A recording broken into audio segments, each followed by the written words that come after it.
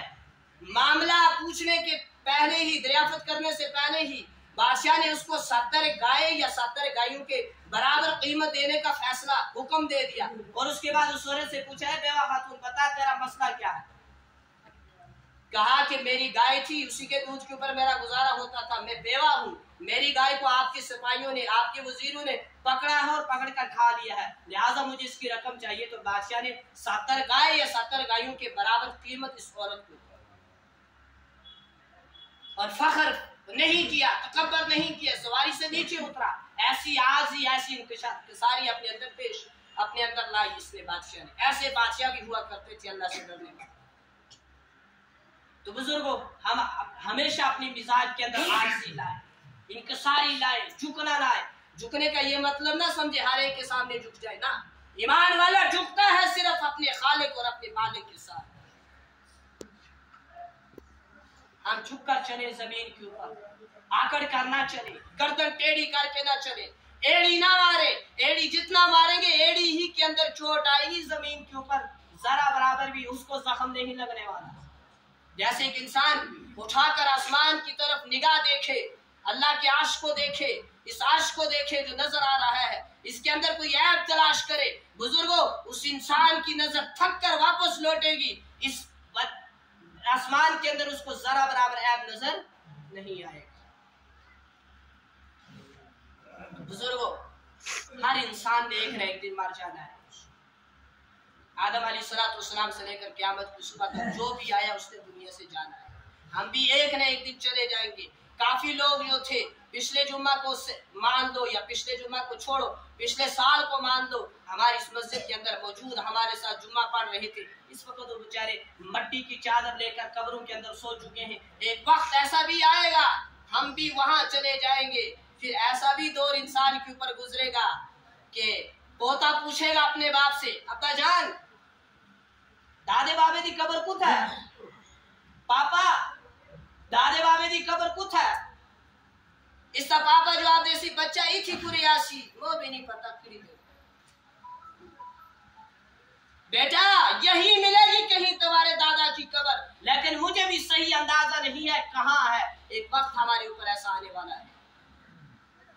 تو اس لیے بزرگوں ہم تکبر سے بچیں، گھمنڈ سے بچیں، دوسروں کو حقیر جاننے سے بچیں۔ واللہ انسان زنا شراب پینے کے بعد، شراب زنا کرنے یہ برائیاں کرنے کے بعد اللہ کی نظروں کے اندر، اللہ کی نگاہوں کے اندر اتنا نہیں گرتا جتنا تکبر اور گھمنڈ کرنے کی وجہ سے اللہ کی نگاہوں کے اندر گر جاتا ہے۔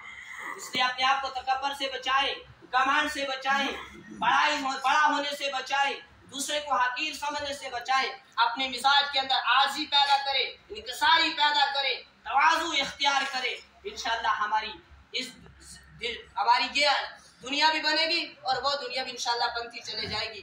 اللہ سے دعا ہے اللہ ہمیں تکبر سے بچائے، گھمنڈ سے بچائے، بڑا پن اختیار کرنے سے بچائے، اللہ ہمیں عاجزی عطا فرمائے۔ اور آخری بات میں کہوں گا کہ اس کا علاج کیا ہے، میں نے کہا تھا میں قرآن حدیث کی روشنی میں اس کا علاج بتاؤں گا۔ اس کا علاج کیا ہے؟ دسترخوان کے اوپر لقمہ گر جائے اس کو اٹھا کر کھا لینا، اس کا علاج۔ سلام کے اندر پہل کرنا، حضرت عبداللہ رضی اللہ تعالیٰ عنہ کی روایت ہے، اللہ کے نبی کا فرمان ہے جو سلام کے اندر پہل کرتا ہے وہ تکبر سے بری ہے۔ سلام کے اندر پہل کرنا تکبر سے بری ہے، اور دانا نیچے گر جائے دسترخوان کے اوپر اٹھا کر کھانا یہ بھی تکبر کو، انسان کے گھمنڈ کو توڑتا ہے۔ اور بزرگوں دوسری بات کہ اہل علم حضرات کی صحبت اختیار کرنا، یہ وہ حکیم ہے جو اپنے لفظوں سے دوسرے کا علاج کرتے ہیں، ان کے ساتھ جڑے رہنا، نیک مجالس جہاں کہیں آپ کو پتہ چلے نا، آج الحمدللہ اس کا سوشل میڈیا کا دور ہے، اس کے ذریعے سے پوسٹر چھپ جاتے ہیں کہ فلاں جگہ کون مفتی صاحب کون عالم صاحب آنے والے ہیں، وہاں مغرب سے عشاء یا فجر سے لے کر 8 بجے 9 بجے تک فلاں مولوی صاحب کا، فلاں عالم صاحب کا، مفتی صاحب کا بیان ہوگا۔ تو جب بھی آپ کے پاس یہ خبر پہنچتی ہے تو آپ اس جگہ تشریف لے جائیں۔ اہل اللہ، نیک لوگ، بزرگ لوگ، علماء کرام کی مجالس جو ہیں ان کو اٹینڈ کریں، ان کے اندر حاضری دیں، ان کے ساتھ جڑے رہیں، انشاءاللہ آپ کا گھمنڈ، آپ کا تکبر، ہمارا تکبر، آپ ناراض نہ ہو جائے، انشاءاللہ ختم ہو جائے گا۔